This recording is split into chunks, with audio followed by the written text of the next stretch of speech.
আসসালামু আলাইকুম। কেমন আছেন সবাই? আশা করছি ভালো আছেন। আজকে আমার রেসিপিটি হলো ছোটো ছোটো ইলিশ মাছের ডিম দিয়ে চাল কুমড়া ভাজি। আশা করছি রেসিপিটি আপনাদের ভালো লাগবে। যদি আমার রেসিপিটি ভালো লাগে তাহলে একটা লাইক দিয়ে সাবস্ক্রাইব করে আমার পাশে থাকবেন। তাহলে শুরু করি। এখানে আমি চাল কুমড়া চিকন চিকন করে কেটে নিয়েছি, একটা আলু দিয়ে দিয়েছি। এখন এই চাল কুমড়াটা আমি ইলিশ মাছের ডিম দিয়ে ভাজি করব। এখানে আমি ইলিশ মাছের ডিম নিয়েছি, ছোটো ছোটো ডিম ইলিশ মাছের। সেই ইলিশ মাছের ডিম দিয়েই আমি ওই চাল কুমড়াটা ভাজি করে আপনাদেরকে দেখাবো। চুলায় চলে গেলাম, চুলায় একটা কড়াই বসিয়ে দিলাম, পরিমাণ মতো তেল দিয়ে দিলাম। এখন এর মধ্যে পেঁয়াজ কাঁচামরিচ দিয়ে দিলাম।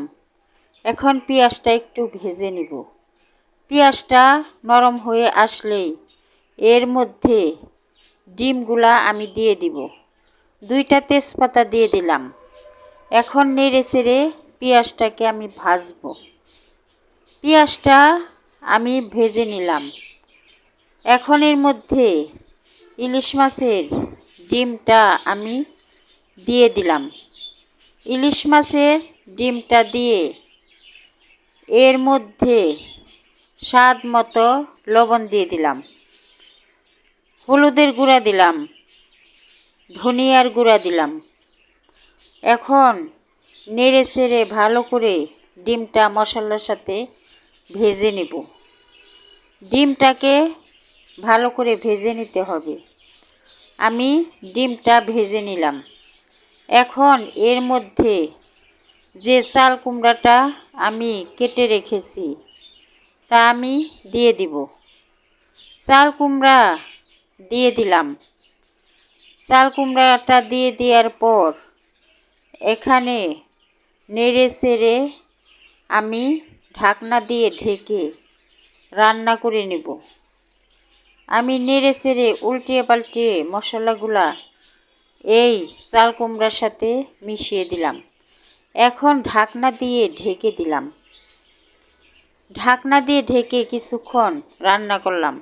কিছুক্ষণ পরে ঢাকনা তুলে আমি ভাজিটাকে নেড়ে দিলাম। এইভাবে ঢাকনা দিয়ে ঢেকে একটু পর পরই ভাজিটাকে নেড়ে দিতে হবে। ভাজির থেকে পানি উঠেছে। এখন আবারও ঢাকনা দিয়ে ঢেকে দিলাম। আবারও কিছুক্ষণ রান্না করার পর ঢাকনা তুলে আবারও ভাজিটাকে আমি নেড়ে দিলাম। নেড়ে দেওয়ার পর আবারও ঢেকে ভাজিটাকে রান্না করব।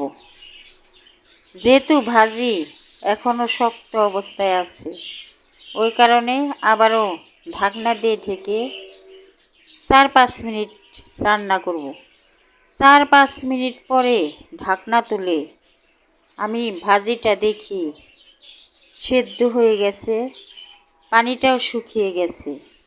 এখন ভালো করে নেড়ে চেড়ে একটু ভেজে চুলার থেকে আমি নামিয়ে নিব।